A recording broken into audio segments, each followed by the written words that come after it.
Okay, so we're recording. I think everything is plugged in properly. Mic sounds fine. Yep, cool. I think we're ready to go. Yeah. All right, yeah, sounds good. But what are we doing exactly? You didn't tell me. Just talking about your elective, easy peasy, and nothing too deep. No, we've done that before. We've talked about me before. I think this time we should do something different. We'll switch around and I'll interview you. I think that's a horrible idea. Please no. It's a good idea. We want the viewers to know the man behind the scenes. Let's do that. No. Yeah. Camera, let's switch around. All right, let's get started.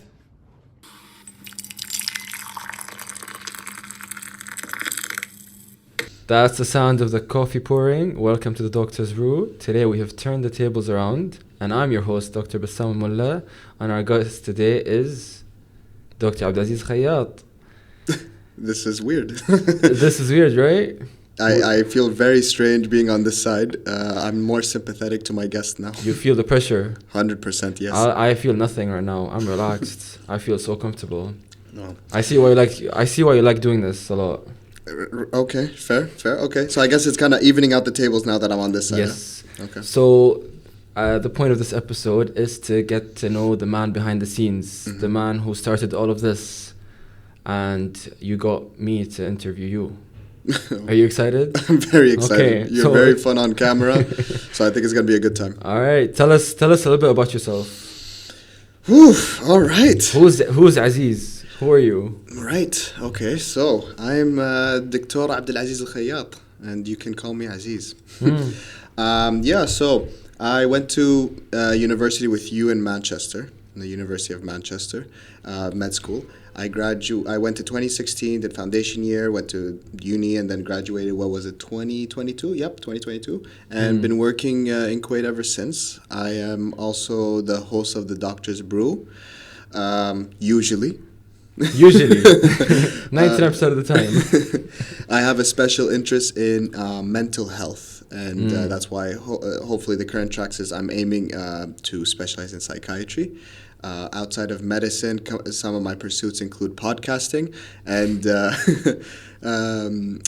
racket sports, so like tennis, that kind of stuff. And Okay. yeah. So let's start from the beginning. Uh-huh. So what got you into medicine in the first place? Why do you want to become a doctor? Oh, this is an interesting one. It's a long answer, actually. So the first thing was I always had an interest in psychology and philosophy because that was a big thing in my household.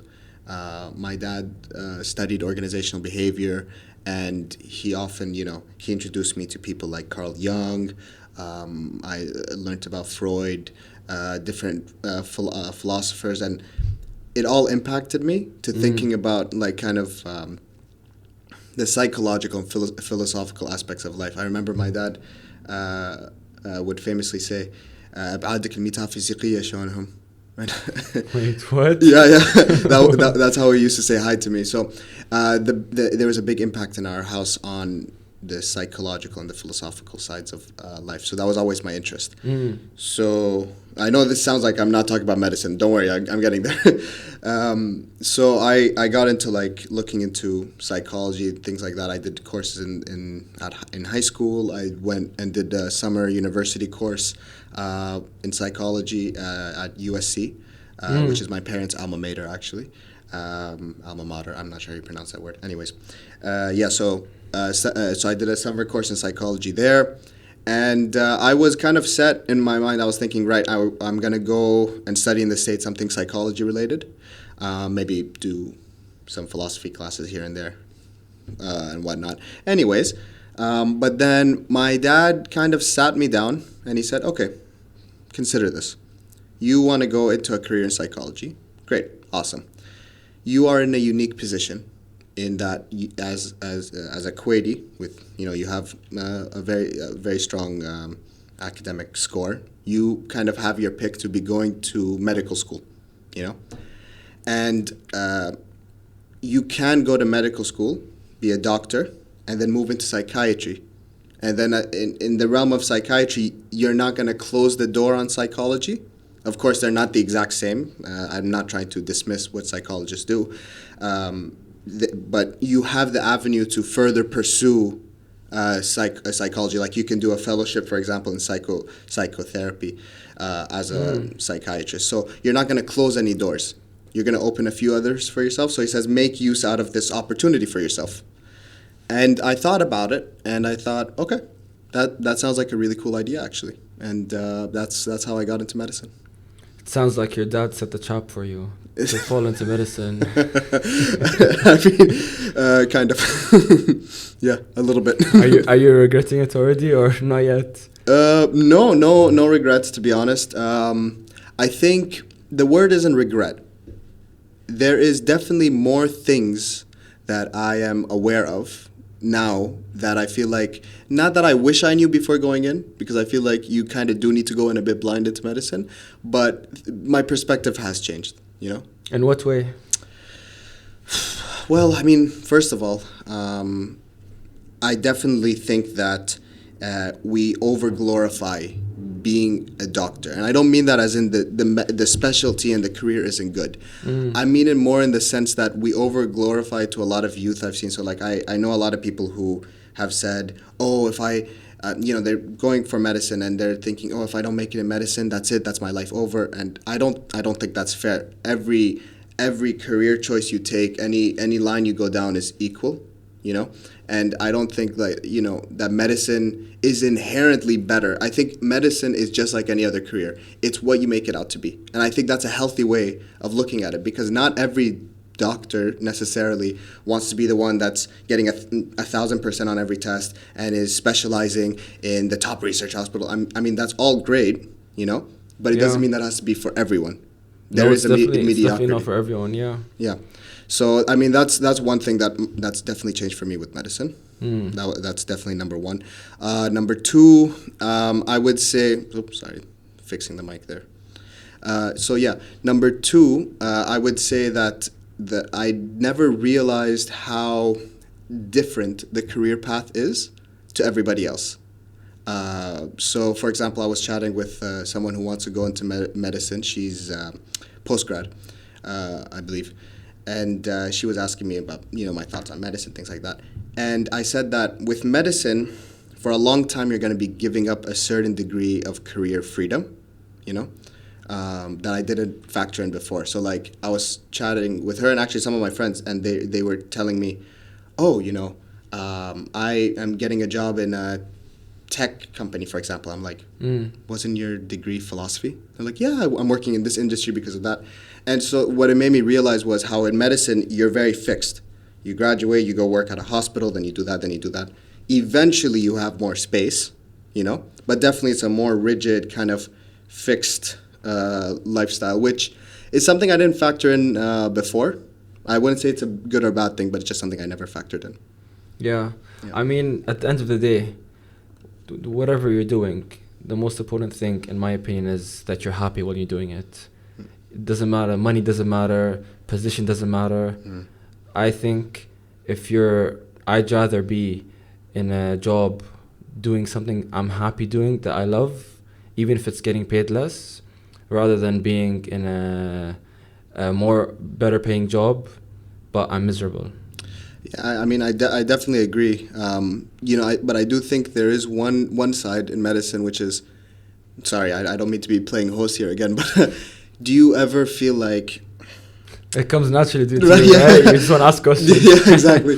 Do you ever get like kind of worried, like where it's like in medicine, you're like, am I always going to be happy with this? And this is where I was talking about with kind of the freedom that I like right now I'm considering, okay, I want to go into psychiatry. I'm very sure on psychiatry. But one thing that does scare me is like, oh my God, is this what I want to do for the rest of my life? This is something I'm 100% sure of.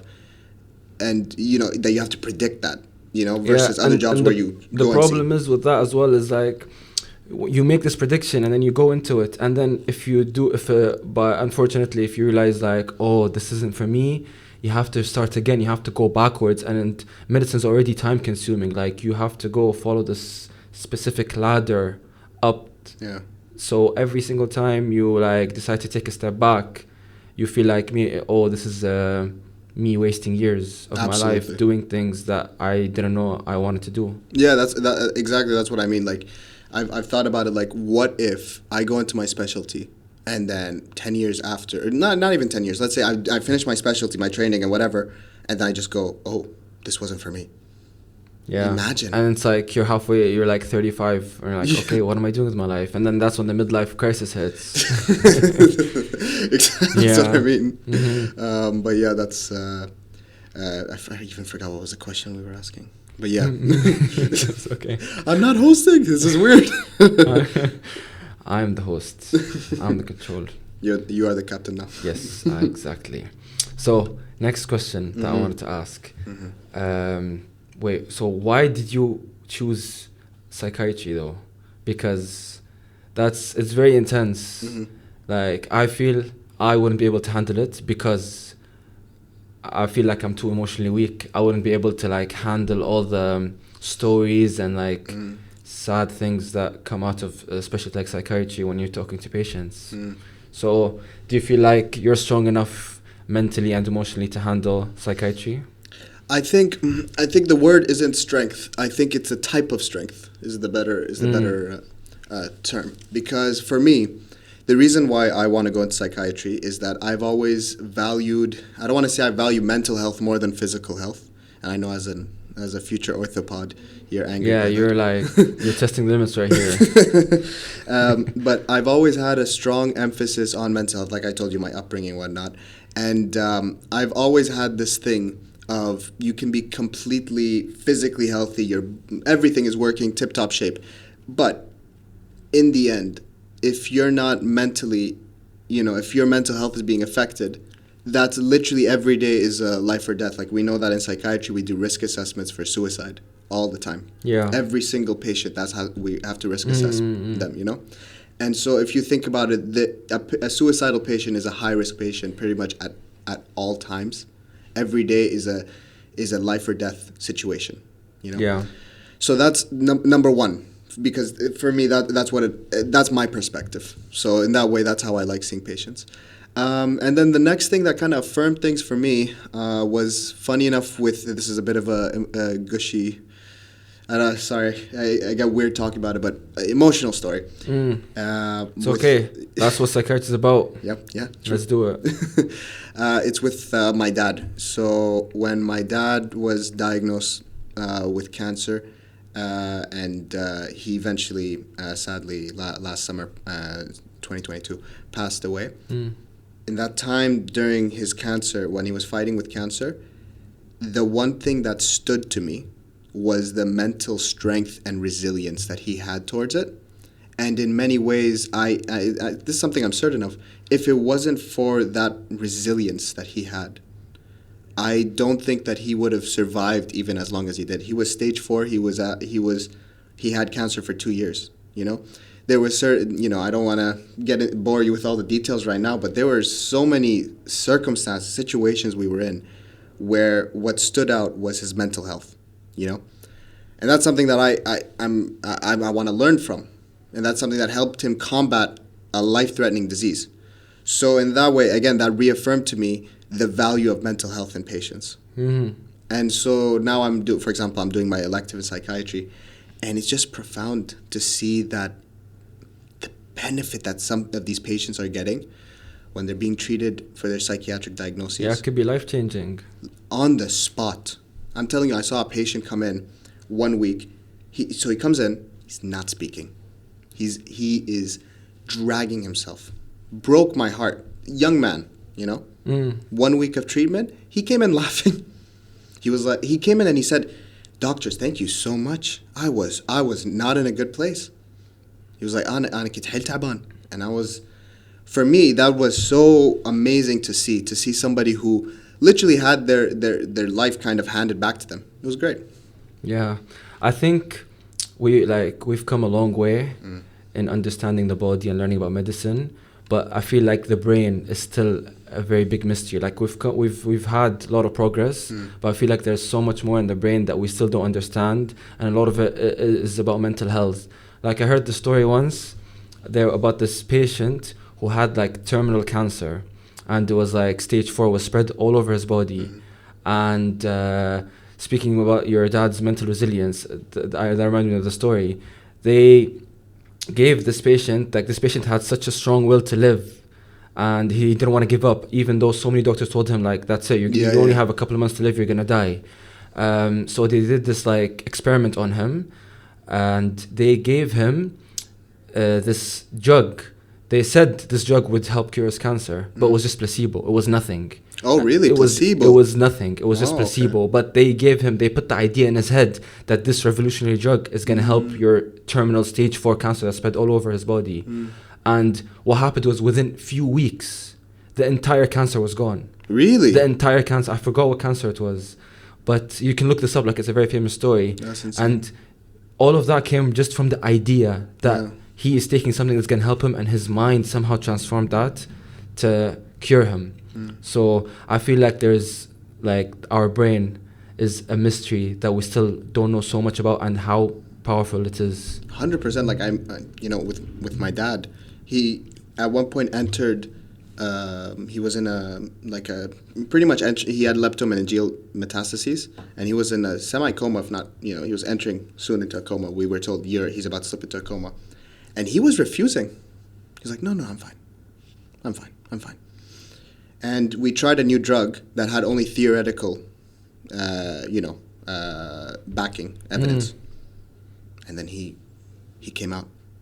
He actually came out, and I saw him improve, and I'm watching. I'm like, what are you doing? And he just kept saying, he's like, I told you, and that's what I mean. You need that your mental health to push you through those moments. Definitely.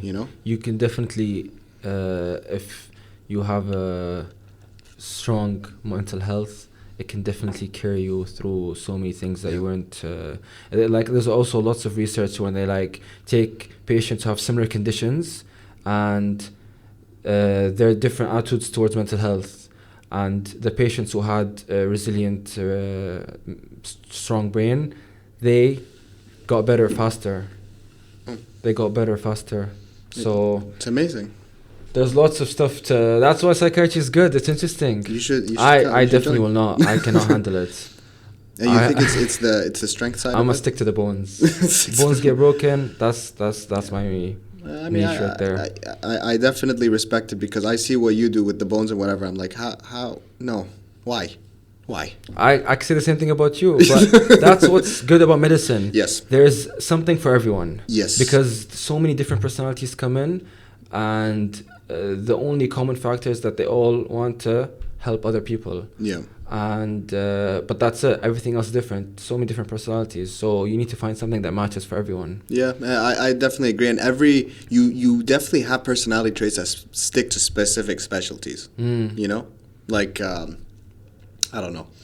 You're gonna hit me with some stereotypes. Tell me. This was actually a fan question. Okay. There was a fan.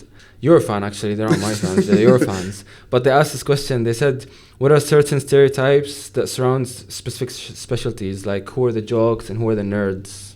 Right. Well, I think, of course, some would say, where these stereotypes came from comes from, like, maybe, like, more nice origins, not trying to make fun, but definitely there's stereotypes like, for example, orthopods are gym, all gym they bros. care about gym bros, literally, and I'm just saying, like, stereotypes sometimes do have merit. They're not like a staple to everyone. Yeah. But like, there's a reason they're there. Yeah, I mean, and some of them make sense. They make sense for medicine. So like some of the ones that exist, like we said, orthopods, because obviously if you're about biomechanics, you're interested in the physics of how injuries work, how your bones work. Of course, you're gonna be into lifting. Yeah, it makes sense. There's a really cool YouTuber, Doctor what's his name? Glaucoma Flecken. Dr. Glaucoma Flecken. Oh yeah. Yeah, I know that guy. He does a lot of these kind of like stereotypes of different specialties, and they're hilarious. So, like for example, pediatrics, they say that they need to be kind of lighter personalities or whatever because you're working with kids. You can't exactly be coming into pediatrics very intense and tough and serious, you know. Imagine being a pediatrician who doesn't know how to handle kids. Like, Exactly. It's just not working out. Internists, of course, and this is just a fact. They just know everything. Internal medicine, you just go to them. They're like, so differential diagnosis, and then you sit out a patient for like 2 hours. I've seen this firsthand. You know, for me, like in the on the wards and stuff. During internal medicine, sometimes you go and then you just vibe out with a patient. The entire team will sit there and they'll quiz the students, the residents, everybody. Yeah, And I've been there too. I know what you talk about. So that lasts a long time, right? Yeah, definitely. That's rounds don't finish until way after work time's over. So tell me, how long do ward rounds last in orthopedics? 15-20 minutes. Oh my. Do you even have time to get a cup of coffee? Yeah, no, orthopedics is very surgical specialty. The patients we do round on are usually patients that are post-op, and we just make sure that the operation went well. There's no post-op infection, the wound's clean, and they're able to move after the operation, things like that. But there are the rare cases that like have to stay a while. It depends, but that's usually a while because is 6 minutes for orthopedics. Okay. Yeah, I mean, surgical specialties, you don't spend that much time in rounds. You have to be in the operating room. Yeah, exactly. Most of the time is spent in surgery. So it depends on what you like. If you as a doctor enjoy spending a lot longer time with patients, learning about their life and all that, then something more towards medicine might be suited to you. Well, I will have to note though that sometimes stereotypes are not true. It was our last or what our episode with Dr. Hassan Babahani. The order I always forget of the episodes, but with Dr. Hassan Babahani, he did mention, he's like, it's not true what they say about anesthesia. We are a social specialty because we're not, antisocial, not talking to the patients, because especially with pain management, you have to be chatting a lot with the patients. You need to be engaging with their story. You need to understand the origins of their pain and that kind of stuff. So sometimes stereotypes are not true. I mean, yeah, I guess, with anesthesia, I never see them do anything. So that's the stereotype, that like they're always on their phones when we're doing surgery. They're just on their phones playing chess or whatever. Yeah, but then watch when you're done the surgery and then it's like, all right, wake up. The problem is because before and after surgery we just leave. We don't know. We don't see what they do. But like obviously, as you get more into specialty, then you're obviously more involved with the other doctors you work with, because you can't do surgery without anesthesia. No, so it's a team at the end of the day. And you can't bring your patient into surgery without psychiatry if they suffer a mental health condition. Hey, there you go. It all connects at the end. It all connects. we all make a difference together. Yes, okay, so let's switch a little bit and talk about the Doctor's Brew and all of this. Tell me a bit more about like how all of this started and why you wanted to do it. Yeah, this has been, I have to say, one of my greatest achievements, I'd say, in my medical field and like in my medical career. Not only because of all the amazing support we've received and all the amazing things that have happened as a consequence of this, but just because the experience has been so enriching. Veering to the story of how it happened. One thing I want to underline, I've been very lucky with really good people around me. And that's been the critical thing for me, is the good people around me that have allowed me to push the Doctor's Brew. So it all started with me kind of thinking, I was studying a lot. This was around December 2022. So recently. I was studying all day for my exams, studying. And that's our life, sadly. A part of me went, you know what, this can't be. I'm a doctor now. I'm not a medical student. I don't want my life to be just exams. And I don't want my life to be the hospital exam. I need something more. So I was thinking to myself, right, what could I do? I wanted to do something within medicine. I still want to do something within my career, but I wanted to do something. And I've always been a person who likes public speaking. I'm a person who likes communication, and I like building things. So, for example, in high school, I was captain of the debate team. In Manchester, I was also the president of the... You like an argument. I like an argument. I like public speaking. Okay. And I like education. So I published about education before, medical education. I've developed curriculums for like medical education. It's an interest of mine. So I thought to myself, right, what could be a unique use of my resources? So what I was kind of reflecting on was the fact that a lot of my learning that was occurring... Sorry, let me fix the mic here. A lot of my learning that was occurring after medical school on the wards wasn't just from the consultants. It wasn't from the senior doctors telling me, oh, you should do this, read this, do that. And, of course, a lot of it came from my patients. But then what was the other group that was really helping me? It was the junior doctors, So it was the junior doctors, then, of course, my consultants and seniors. Them in combination, they were the ones who were teaching me a lot of different things just from sitting in the doctor's lounge and over a cup of coffee. We'll be chatting. Every day there was a new thing. If, let's say, I didn't know ABGs, for example. If I was horrible at ABGs, going, chatting, and gaining wisdom from others, I was able to really perfect my style with ABGs, So I was like, how can I bring these conversations public? How can I make these available to people, okay? And then more than that, open a space, Because one thing that I've always heard in medicine, which I've disliked, and I've heard it all the time, it was medical students, junior doctors, we have nothing. We have nothing to do, nothing to say. A lot of people now, when I still come to them and I say, hey, do you want to come on the podcast? Usually juniors get shy. They say, oh, I can't say much. I don't have anything to share. Totally wrong. Yeah, I disagree. I disagree with that. We are, we've studied. We're doctors. Everybody has something to help. Even go to high school, okay? If you have a kid in 9th grade and they want advice on a subject, who will they go to? A 10th grader. Does that mean that the 10th grader has nothing to say? No. Maybe the 10th grader won't be teaching math to like a Harvard professor of math, but he has something to help with other people. And so what I wanted is to open this platform because I think everybody can benefit from the discussions we have.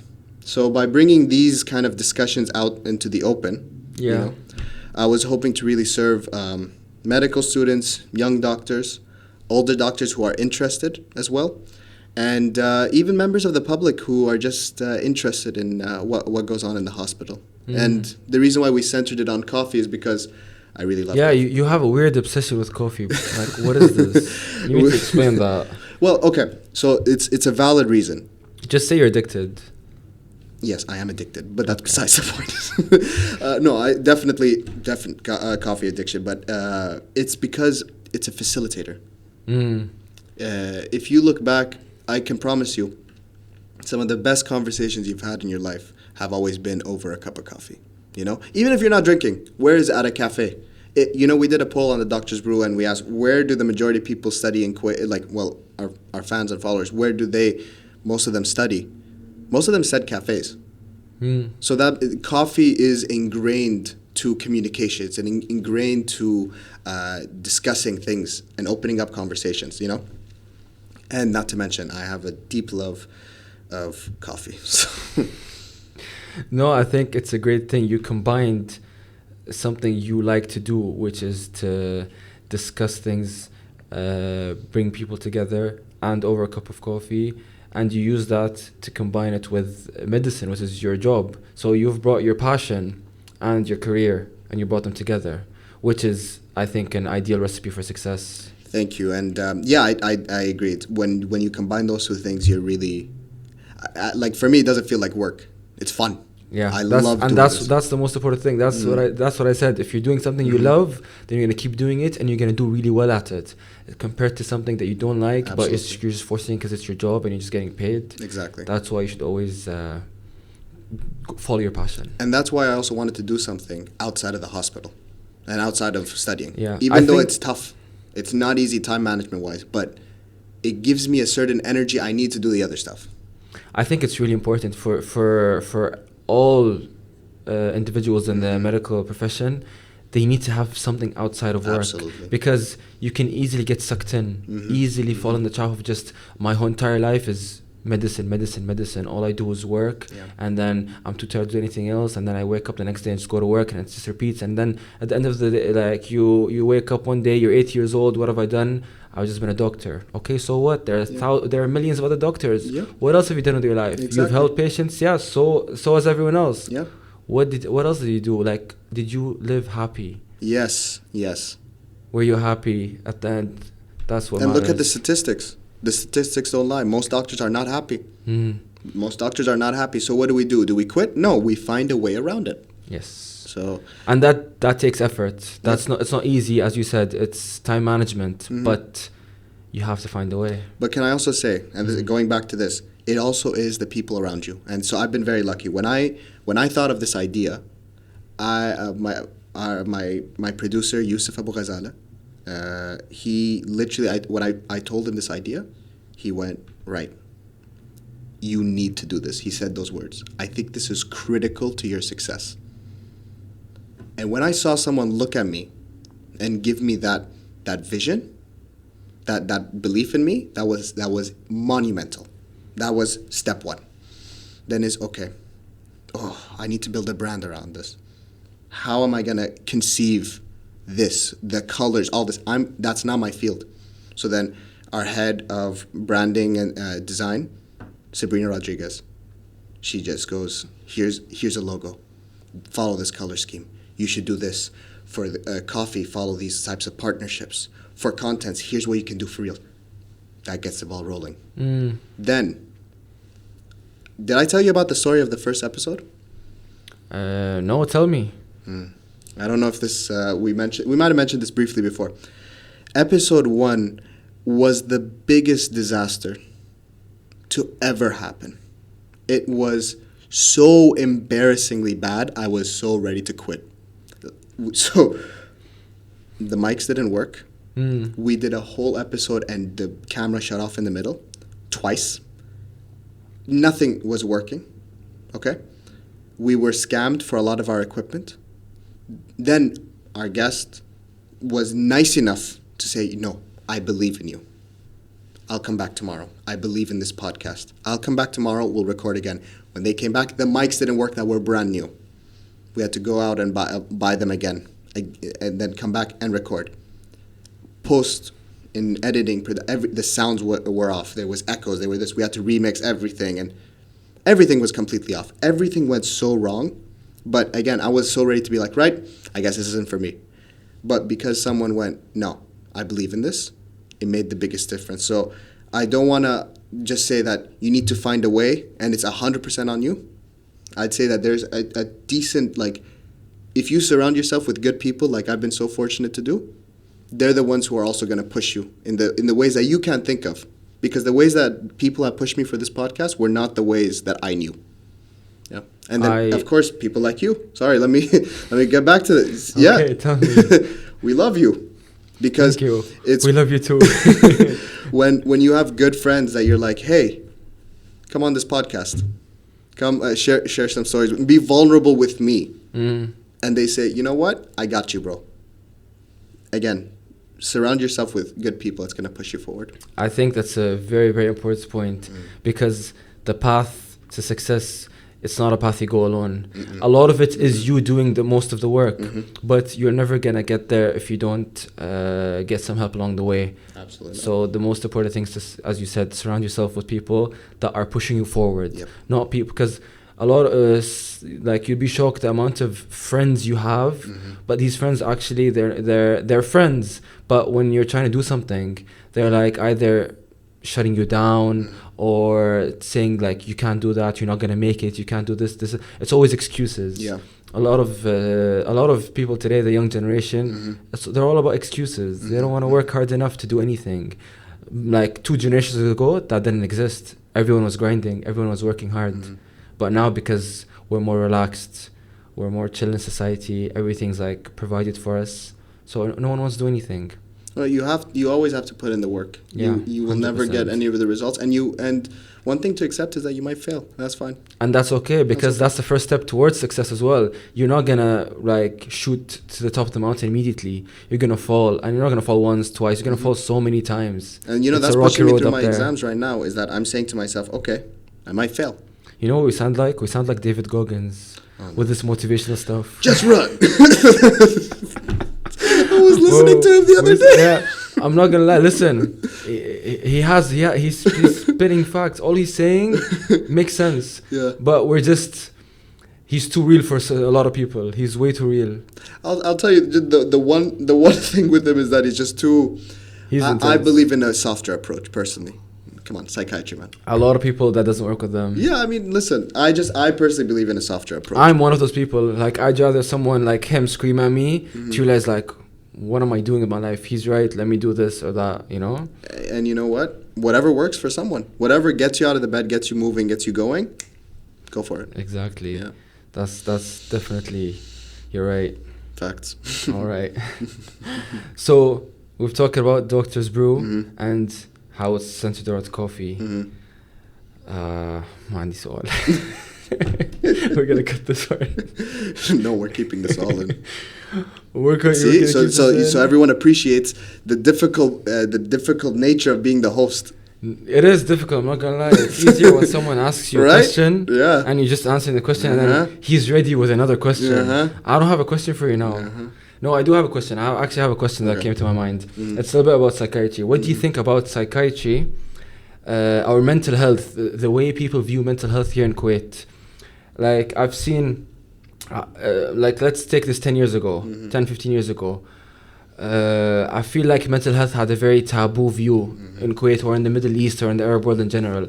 Every time anyone would, like, say they're, like, sad or depressed or suicidal or anything like that, the older generation, their view would be like, no, there's nothing wrong with you. You maybe should get more religious, get closer to God, or just go do this and that and you'll be okay. Like, you have everything provided for you. Why are you sad? You know, does it make sense?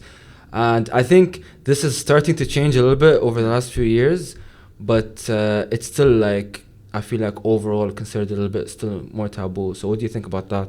So funny, I actually talked about this. I went on KTV2 and we spoke about mental health. I don't know if the episode aired just yet about that interview, but during the interview they asked me, so what do you think about the stigma here in Kuwait of mental health? First of all, let's talk about the research. I was looking through a literature review, and consistently they saw evidence for stigma, mental health stigma in the Middle East, and that it has a detrimental effect on mental health. Okay? So that's just the research, that's just the literature. Okay? So it's for sure there. Now, what's my impression? What have I seen? I've seen, the way to sum it up is, number one, are we there? Are we at 100%? Are we on board? Is everything running smoothly? No. And that's not only just a Kuwait thing, I think that's that internationally. Okay? In the Middle East especially, there's a lot of stigma. Okay? Are we getting better? Yes. And so what this means is, let's keep the fire going. In the mental health hospital, you know, we have so many patients. So if something is so taboo and nobody seeks help, why do we still have patients? Why do we still have people coming into the ER daily? Clearly, people are seeking mental health care, and that's because they believe in it. So things are improving. But do you think they're going to the ER at a later stage than they should because of the stigma? So there's number one, yes, and this is well documented that stigma stops people from receiving the care that they need, mental health wise. This is well known in the literature, and from what I see, yeah, plenty. And the sad thing with mental health is the later you get on top of it, the worse it is. Yeah, definitely. It's a very bad prognostic factor, for example, for schizophrenia. As with a lot of things in medicine, the earlier you intervene, the better the outcomes are. Yeah. And people are seeking care late because they kind of feel ashamed, etc. But I'll tell you a personal example of mine.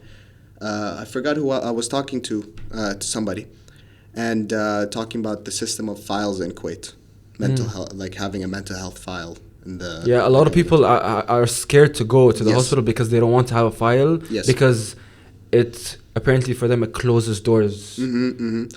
And to be honest, I don't know the very small details about the files and what they implicate in Kuwait. I know that, for example, has some implications for maybe the military, I believe. Maybe it's military or travel, things like that. I'm not sure. I don't think travel. I think just the military. But I don't know the specifics. But I remember speaking to somebody and they just went, "Oh, who doesn't have a file in the mental health hospital in Kuwait?" And that made me realize something, like people are starting to accept this.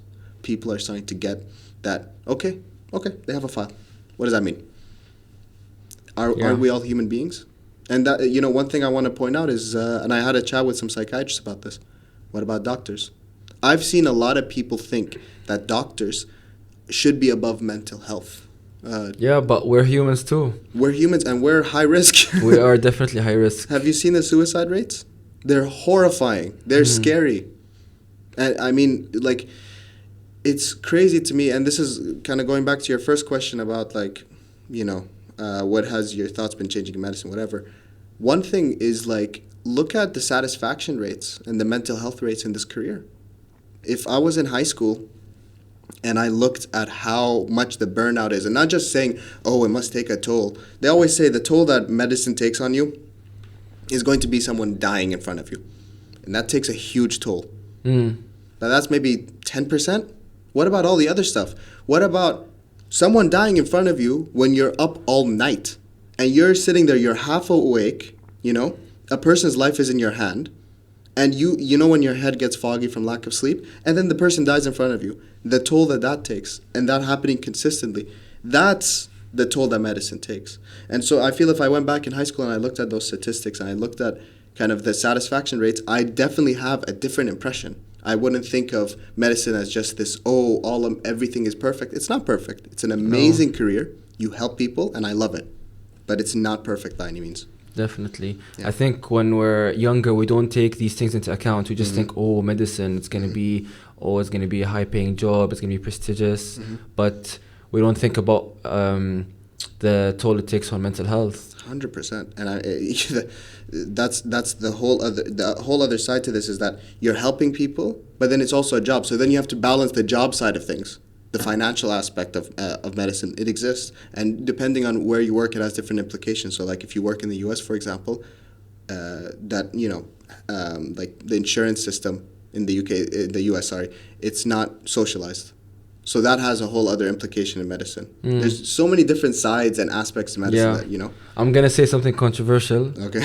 I always have to say something controversial, but I saw this statistic that said that every on-call you have a night shift. Basically, we all know that, like, staying up all night is bad for you, just generally bad for your health, and ruining your circadian rhythm every few days it sounds horrible.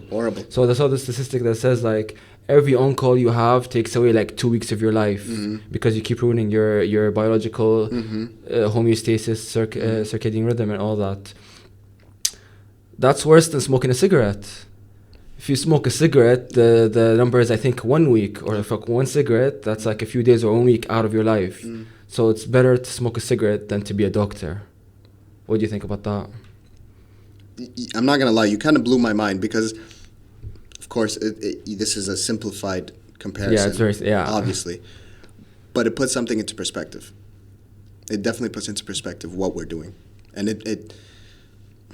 it's tough sometimes. You look and you think to yourself, wow. Like, I'm sacrificing my life to better other people's lives, basically. And I'm happy to do that. The job is worth it for me, But is this something that I wish I knew going in? Yeah, kind of wish I did. I kind of wish I did know. And it's something I hope people bear in mind. And here on the Doctor's Brew, now you're letting other people know. So maybe people that didn't think about any of this and were not sure, and maybe want to evaluate their options with a more information. That's what I hope. I want people to like see it like very well rounded. I want people to hear the stories on this podcast of people lives getting saved. Like I'll tell you, there was no single better feeling for me in my entire life, none, than the first time that I did CPR on a patient and they came back to life. Nothing was better than that. That was the single exhilarating. You know, I remember I was post call. And I was going on for my whole. The whole day I was still energetic. So there's the pluses. But equally to that, you need to balance things out. You need to know the other side. You need to know, hey, you're staying up all night. It's bad. It sucks. It hurts, and you're gonna not feel appreciated 80% of the time. But then the 20%, that's what makes it worth it. That's where you get the satisfaction. Yep. Because we have highest highs and lowest lows. Yeah. Yeah. So what do you think us as doctors, especially junior doctors, because the senior doctors, they've been through it. They know, they have a system of coping. They've done it and they're more relaxed. But for us junior doctors and mental health, what can we do to improve our lives? Well, I think there's a few things that I'm going to base a little bit off my experience, more so than speaking from the literature right now. So first of all, always do things you know work even when they don't work with you. This is something that's helped me in my life especially and in medicine. I've seen a lot of people, patients, everybody do things and say, right, this doesn't work for me. I'll give you an example. A lot of people say therapy. They'll be like, right, therapy doesn't work for me. Well, statistically, we know that therapy has an efficacy similar to antidepressants. We know that. Could it be that maybe you haven't found the right therapist? So that's like one, So how do we use this in our life? We take it as, what are some of the things we know work? Eating well. You eat bad, you feel worse. Exercising. You know that if you exercise every day, and this is something I've fallen off with. I've been focusing so much on studying. I went through periods of not exercising. It's felt horrible. So a recent change I made, right, even if it's 20 minutes a day, run.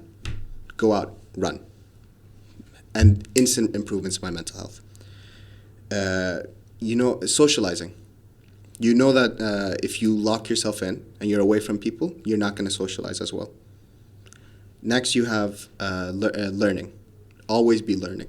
If you sit and you're studying, like one thing we don't realize with studying for medicine, which is a little bit painful, is that you're chewing. It's chewing gum more so than eating a meal. You're chewing the same information. You're going on and on and on. How many times have you read about MEN2 syndrome? So many, So if you're learning new things, this helps with it. Expanding your mind helps, know. And then another thing is to give back, help people. When you're helping in the service of others, it's always been shown that this is something that is good for. Let's extend it out beyond the mind, the soul. It's good for the soul to help others, to be in the service of others. And luckily, you're in a career that allows you to do that. So exploit it. Be mindful while you're working. And in those good moments, be mindful. Be like, this is the moment. This is the moment that I'm helping somebody. This is going to help. And this is going to sound a bit cheesy, but if what I just said might sound a little bit familiar. They're the things we have to do in our portfolio in Manchester, the 5 steps to mental health, mental well-being. Yeah. Connecting with others and I remember that. Yeah. Because those 5 things are evidence-based things. So this is something that I've always, in my life, when I have hit a wall, I do the things that I know work, and I do them even if I don't feel like they're working. So that's my biggest advice, I'd say. I think you've just given a psychiatrist how-to just there. That was really good. Thank you. Adding on to what you said, I think about just being mindful in the moment. I think these days life goes by really quickly, and you close your eyes, you open up, it's 5 years down the line, you don't know what happened. So when you are in the moment where you're helping someone, or you get that satisfaction from helping someone, just take a moment to smile and just reflect back on you doing something good for someone else. And these are the moments that matter at the end of the day. So it's important to like, because we just sometimes brush them by, like it's whatever, just part of the day. It just happened, and I'm moving on to the next thing. So I'll tell you an sometimes, example that happened to me today, just now, right before we were filming, when I was getting changed or whatever into my scrubs to come and film. I remember there was a brief moment I had a panic because I'm a little bit behind on my studying today, and so I'm like, oh my God, I'm behind on my studying. I haven't done this, and now I need to film. So I was feeling a little bit overwhelmed, and then I took a brief second where I realized, hold on. 2 months ago, this sticker, well, maybe a little bit over 2 months, but this sticker wasn't even on the wall, right? Yeah. The Doctor's Brew wasn't a thing. Take a moment to appreciate that now you're able to film. You're able to do this thing. And then that little sentence, it took half a second from me. It gave me a sort of relief. You know? So that's just one example. Yeah, taking a moment to realize where you are, because your past self was dreaming and thinking of this moment. Yes. But now you're here and you're worrying about the next moment. But Yes. down the line, it's just gonna keep happening. What was that thing? It says you'll never know that when it's the good old days when they've already passed. Yeah, you're in the good old days every time, but you just All don't the know it time. until they've passed. Exactly. So you just have to take a moment and appreciate it every time, and appreciate yourself for working so hard and getting to Yes. this point. Yes. Because sometimes as doctors, we're always too hard on ourselves. We Yeah. always think we're not good enough. Not everyone, but a lot of people think the high that. majority. Yeah, Imposter syndrome is high. And can I also say one thing? Appreciate the lows too. So I forgot what I was watching where it was like, you know, life is meant to be lived. It's meant to be enjoyed. It's meant to be wasted. So, you know, those times you're sitting on your phone and you feel guilty, whatever. It's meant to be sad. You're meant to go through all of it. So even when you're going through periods of sadness, whatever, this is all part of it. You know, and there's no pressure to be doing anything but what you're doing. And being mindful of that. Being mindful of that moment.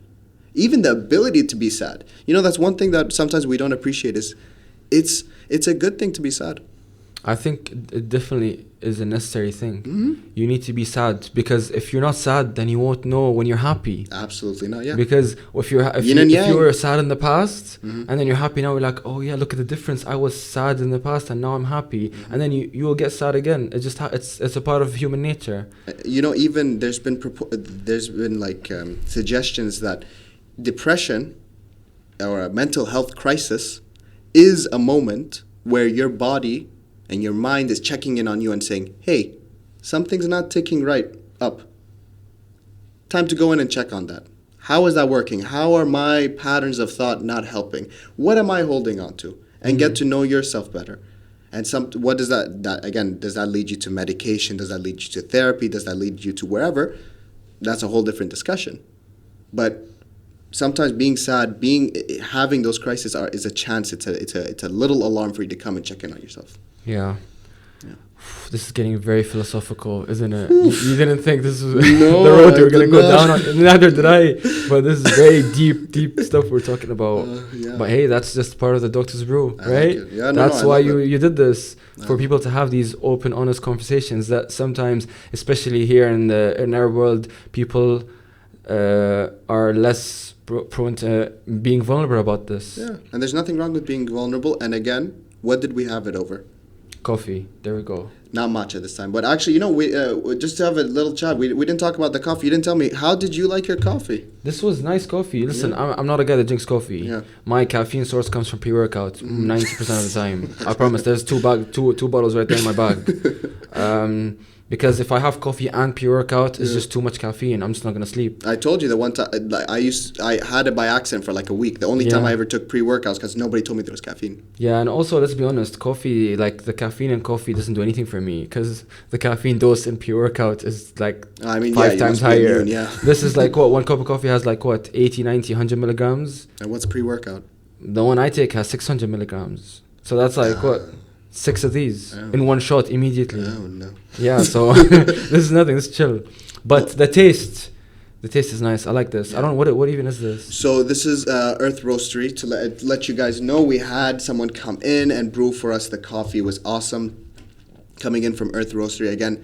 We did it in the last episode with Dr. Hashim. Yeah.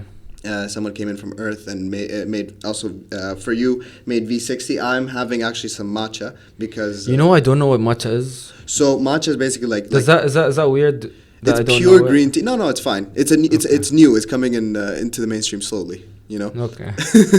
Because it looks like a milkshake. It's green. No, it has also caffeine. A lot of people are substituting it for coffee, and I have to say Earth Roastery does it really well because I'm not much of a matcha drinker at all. I'm always coffee. But because today was after futur, I said, right, maybe having V60. I need to get to bed early. We'll stick with some matcha, which has the same coffee, but I guess it's the same caffeine. But I guess it's a bit of a placebo effect in my head. So they made for us the matcha here in the studio and also the V60, and it's absolutely delicious, isn't it? Yeah, it's great. I guess. Yeah. I mean, yeah. I don't know anything about coffee, so well, you know, it's like an experience for me. It's a testament to how good their stuff is because if they're appealing to the coffee drinkers that are the regulars and the non-regulars. You know, sometimes you feel like if you go to a specialty coffee house, it's like, oh, if I don't know about this coffee, I shouldn't be going, blah, blah, blah. It's a bit too high for me, but not at all. So what's your favorite coffee? You mean like the coffee type? Yeah, because you know you every guest that comes on, you have to say you ask them what their favorite thing is. So now I'm asking you. Ooh. Since you're a big coffee lover, it's gonna be a tough choice. I'll tell you what is mine. Café con leche. Bro, yeah, like I don't know what that is. Yeah. In Spanish, it's just coffee with milk. My favorite way to brew up a cup of coffee will be like in a mocha pot, and I just put a little bit of hot milk over it, and that's for me just the perfect coffee. I drink all coffees, but like for example, let's say Earth Roastery, I really love their beans. I take it home, I grind it, I put it in my mocha pot, and that's what I have in the morning. I can pour it and then a little bit of hot coffee over. How many cups of coffee do you on average drink in a day? Average 2, and that's intentional. That's it. Only 2. It's intentional because I don't believe you. No. I've gone through phases where I'd go all the way to like 4, you know, and then after like 3-4 days, I'm just sitting there like wired, like okay, and so I have to I had to wear myself down. I was like, listen. That's how I feel every time I take the pre-workout every day. Yeah. I'm just cracked. See? This is what I mean. So I had to very intentionally be like, no. You get 1 in the morning, 1 at night, and if you are studying, you get 1 more. Wow. So you're forcing yourself to drink less coffee. That's how addicted you are to you. That's how much you love it. You want to know when was my moment that I realized coffee was a vibe? Manchester foundation year, I'd wake up 6 a.m. Okay, I went through after like going through that period of getting to know the city and like, oh, you know, the hype died, and it was springtime. I'd wake up 6 a.m. It was a little bit cold, not cold enough to need like a heavy jacket, but cold. Yeah. And at the time, that's when I started record collecting. I collect records. I don't know if you know that. I did not know that. Yeah, I collect records. We'll talk about that in a bit. Continue with the coffee. So I put on Otis Redding, Blue, right?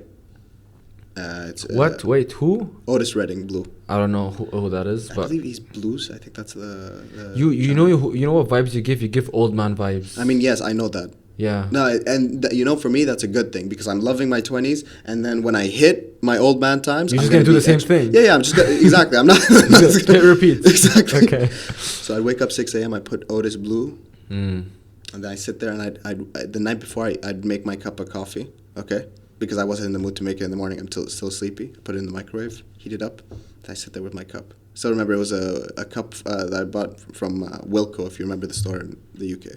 All right? I sit there and I just drink the coffee. I wouldn't speak. I wouldn't do anything. No studying, no texting, no people, nothing. I just sip my coffee. And the start of the song, I'm half asleep. End of the song, slowly my heart rate picks up. And the day starts to open up and I'm excited. And it's a quiet reflection. And I was like, I love coffee. Well, that sounds like a vibe. That's like the vibe. Absolute vibes. That's the vibe. Yeah. You're tempting me into trying it out. Yeah, I'm telling you, bro. You okay, gotta try it. Give me that Otis Blue record.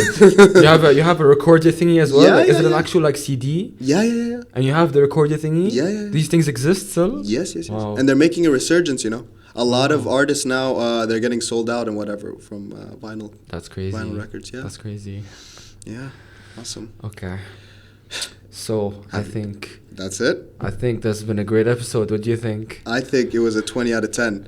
And I've said this before. I think we should do a spin-off podcast of Aziz and Bassam talking doctors. Let's do it. I'm down. Let's do it. I think we have a lot of things we can talk about. A lot of things. Comment the names below of the guys, spin-off podcast. We want a name for the spin-off mini-series of me and Aziz. Yeah. Let us know in the comments. Know in the comments, exactly. Awesome. Okay, Perfect. so I don't know what the ending is of this. How you say it? I think, is it the same thing? That's the sound of the coffee pouring, or that's something like that. That's the last sip of coffee for the day. Thank you to our guest. You're welcome. Yeah, I'll let you do the outro. You know how to do the outro. That's the last sip of coffee for the day. Thank you again, Bassam, for hosting. It's been a great experience, and I have to say, it was fun and nerve-wracking being on this side. I could say the same thing. It's gonna be nice going back to the other side, but I'm gonna miss this side. So hopefully we have that spin-off series soon. Yeah, definitely, 100%. It's been enjoyable being the host. Mm-hmm. I hope I didn't harass you too much. No, it was great, and there you go. Awesome. Thank you again. Thank you. Hope you all enjoyed this episode of The Doctor's Brew. New episodes to listen to with a cup of coffee coming your way every Sunday on YouTube and Spotify. And be sure to follow us on Instagram for all the latest updates. See you next time.